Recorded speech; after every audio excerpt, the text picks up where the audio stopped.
Duke UNC Part 2 for real this time. I'm Laura Keely. I cover Duke for the Raleigh News and Observer. And I'm Andrew Carter. I cover UNC for the News and Observer. You know, right now, Andrew, it's a beautiful spring day. It's like in the mid-60s, but this time last Wednesday, it was a blizzard, and nobody could get here, Duke included. And there was some talk about how, maybe Duke was too scared to play in front of a Dean Dome with just students and, all this ridiculous fan stuff. But you could argue that this delay has helped UNC, right?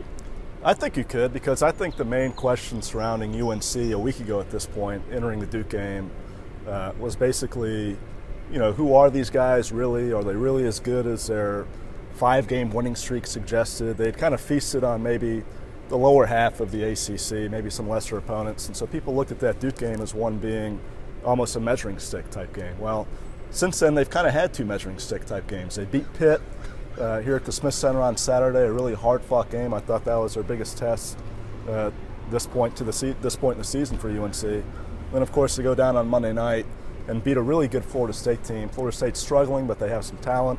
That's a team that probably should be in the NCAA tournament. They're not really playing like it.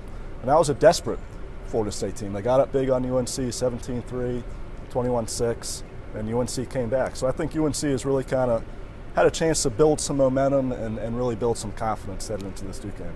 Yeah, you mentioned that game on Monday at Florida State. I was really surprised that they were able to win despite getting absolutely nothing, as in 0 points, 5 fouls from James Michael McAdoo. Is that concerning that, now he goes from that into the Duke game? I think it's a concern, but on the flip side of that, too, you can really make that a positive for UNC because, like you said, they got nothing out of him. He didn't score. He went scoreless in 13 minutes before fouling out. But UNC still won. They got a huge night out of Kennedy Meeks, a career night out of him, 23 points for the freshman from Charlotte. He was 11 of 12 from the field.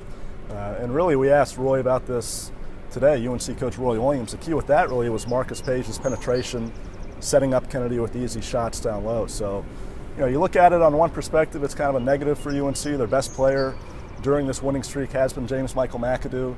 He struggled. That kind of really ends his momentum kind of headed into the most important game of the season. But on the other side of that, they won. Yeah, and you mentioned the perimeter. You mentioned the post players for Duke, for UNC. I can almost speak. But, back to that, Duke's perimeter will probably have to guard some of UNC's post players like they did at Georgia Tech. Mike Krzyzewski said that it starts up front, and those perimeter guys can take a lot of pressure off of the post defenders for Duke, and that's what they did against Georgia Tech. And they basically made Daniel Miller, their center, a non-factor because he couldn't get the ball. He scored 2 points on 1 of 4 shooting. And so I think that's going to be another key for Duke going into this UNC game. You're going to have the perimeter guys defend Marcus Page so he can't dribble through and then dish to Kennedy Meeks for an easy basket in the post. That's definitely one of the keys. I'd say another key for Duke is hitting 3-point shots. It sounds obvious, but that's what they do best, and it's going to be really hard for Duke to win if they can't hit, kind of like against Maryland.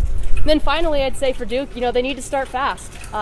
They're going to be tired. They just played Tuesday night at Georgia Tech, and if they have kind of tired legs and they're having to come from behind, I'm not sure that's going to work so well for them. What do you think about for UNC? They're going to have to really hope that Duke has a cold night shooting, just because it's not a great matchup for UNC. This is a better perimeter defending team for UNC than we've seen in recent years. Even going back to the Dean Smith era, UNC has never been known as this great perimeter defensive team. In fact, that's one of the ways that you would always beat some of these great UNC teams in the past, is to shoot well from behind the 3-point line. So they have to defend the 3.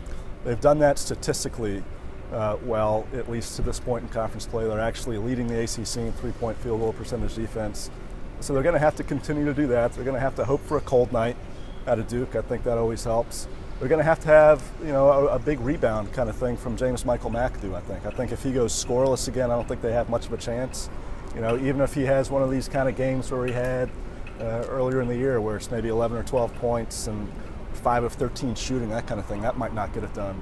And then the other side of that, you mentioned a fast start for Duke. I think a fast start for UNC is really key. They got blown out of this building last year by Duke. I can't remember what Duke was up to. I think it was like 17-2 or something ridiculous like that. It was over pretty early. It was over early. And I think the longer UNC stays in it, the better the start that they have. I think, the more realistic it is that they hang around and have a chance to win at the end. All right. Well, we'll see for sure tomorrow night, and be sure to check back. We'll have a recap of what went down in the Smith Center. I'm Laura Keely, and for Andrew Carter, thanks for watching.